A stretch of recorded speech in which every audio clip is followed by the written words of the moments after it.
കഴിഞ്ഞ മാസം മിക്ക ഇടവുകളിലും വളരെ ഗംഭീരമായിട്ട് യൂത്ത് ഡേ ആഘോഷങ്ങൾ നടന്നു. പക്ഷെ പല അച്ഛന്മാർക്കും പരാതിയായിരുന്നു, വിചാരിച്ചത്ര യൂത്ത് വരുന്നില്ല, യൂത്ത് പള്ളി കയറുന്നില്ല. കഴിഞ്ഞ ആഴ്ച ഡീക്കന്മാർ ക്ലാസ് എടുത്തപ്പോൾ അവരുടെയും പ്രധാനപ്പെട്ട കൺസേൺ നമ്മുടെ യൂത്ത് പള്ളി കയറുന്നില്ല, അവരെങ്ങനെ പള്ളി കയറ്റാൻ പറ്റും? അപ്പം ഞാൻ അവരോട് ചോദിച്ചു, നിങ്ങളെന്തിനാ അവരെ പള്ളി കയറ്റുന്നേ? പള്ളി അവരുടെ ഉള്ളിലേക്ക് കയറ്റിയാൽ പോരെ. ഇന്നലെ നെയ്യാറ്റിൻകര വ്ളാത്താങ്കര പാരീഷിൽ യൂത്ത് ഒരു പരിപാടി നടത്തി. ഞാൻ പോയിരുന്നു. അപ്പോൾ അവിടുത്തെ കുറച്ച് യൂത്ത് ഒരുമിച്ച് ചെയ്തത് 75 വിശുദ്ധരെ ലൈവായിട്ട് അവർ പ്രസൻറ്റ് ചെയ്തു.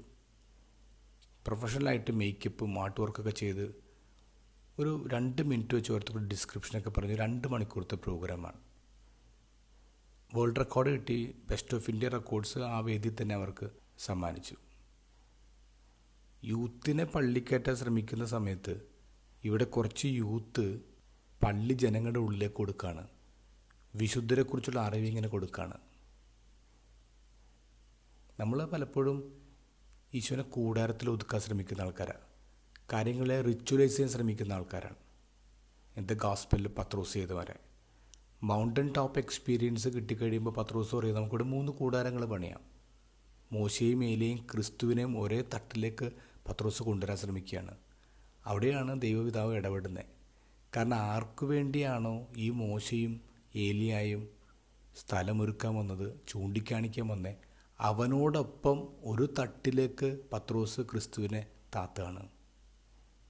ഇപ്പോൾ ദൈവപിതാവ് പറയുന്നു, എടാ പത്രോസേ, ഇതെൻ്റെ മോനാടാ, ഈസ് മൈ ബിലവേഡ്. നീ പറയുന്നത് അവൻ കേൾക്കാനല്ല, അവൻ പറയുന്നത് നീ കേൾക്ക്, അല്ല നീ പറയുന്നതല്ല അവൻ കേൾക്കണ്ടേ. അതിനുശേഷം 3 ശിഷ്യന്മാരെ വിളിച്ച് ഈശോ മലയിൽ നിന്ന് താഴേക്കിറങ്ങാണ്. അവിടെ ഒരുപാട് ആവശ്യങ്ങളായിട്ട് ജനങ്ങൾ കാത്തിരിക്കുന്നുണ്ട്, രോഗികളുണ്ട്. അപ്പോൾ പള്ളി അവരിലേക്ക് ഇറങ്ങിയവരാണ്. നമ്മൾ ഈ എല്ലാ മനുഷ്യരെയും വിളിച്ച് മലയിലേക്ക് കയറേണ്ട കാര്യമൊന്നുമില്ലെന്നേ.